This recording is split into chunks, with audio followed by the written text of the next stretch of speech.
The next question comes from Zebra's World, who asks, what's your thoughts on the modern COD games? Black Ops 6, MW3, etc., etc. For me, I think they're way too repetitive. They just make a game and slap a new name on it and maybe add a few maps and that's it. I still love Call of Duty, but they're not as good as they were a few years ago. As always, love the content. God bless, man. So personally, I'm going to have to respectfully disagree with this because I feel like even in the modern landscape, while yes, there is an argument to be made, like, okay, they all run on a pretty similar engine now, whereas back in the day, you know, Black Ops 1 felt so different from Modern Warfare 3, and Black Ops 2 felt so different from even Black Ops 1 or Black Ops 3.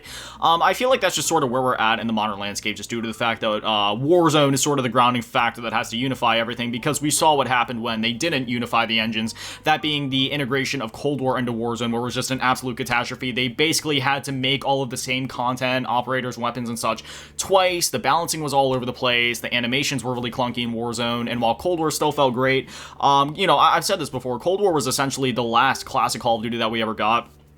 Obviously, it was in the modern landscape of battle passes and free seasonal content. We were away from the DLCs, but I just mean in terms of the way the engine felt. While, yes, it didn't feel as classic as, say, like, even, like, something like Black Ops 4 did, it felt more classic than, say, like, Vanguard or MW2 or any of the games that came after that, just because there was no tac sprinting, you were running around, it still felt very arcadey, you know, the slides felt arcadey, the gunplay felt still pretty arcadey, even if it was a bit more weighty.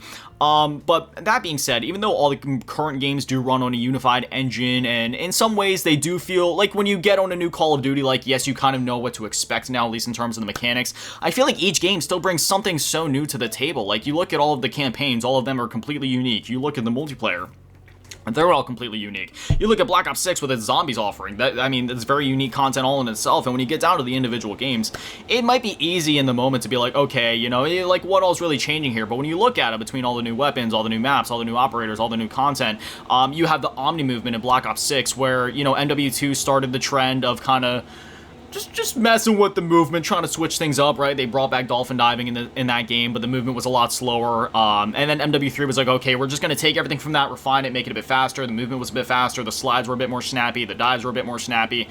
And then Black Ops 6 was like, okay, let's just do that, but like, just turn it up to crack mode. You know, you got all this crazy Omni movement. You can dive and slide in all directions.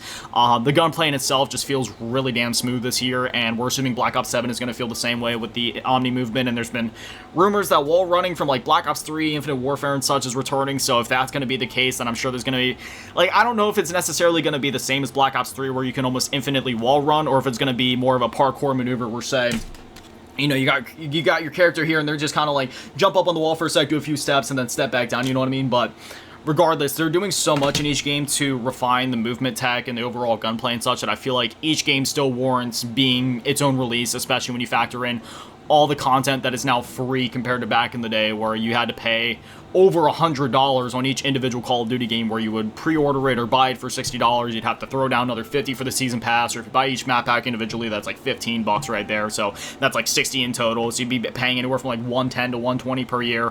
Whereas now you pay the fat $70, maybe $100 fee if you're like me and you get the Vault Edition.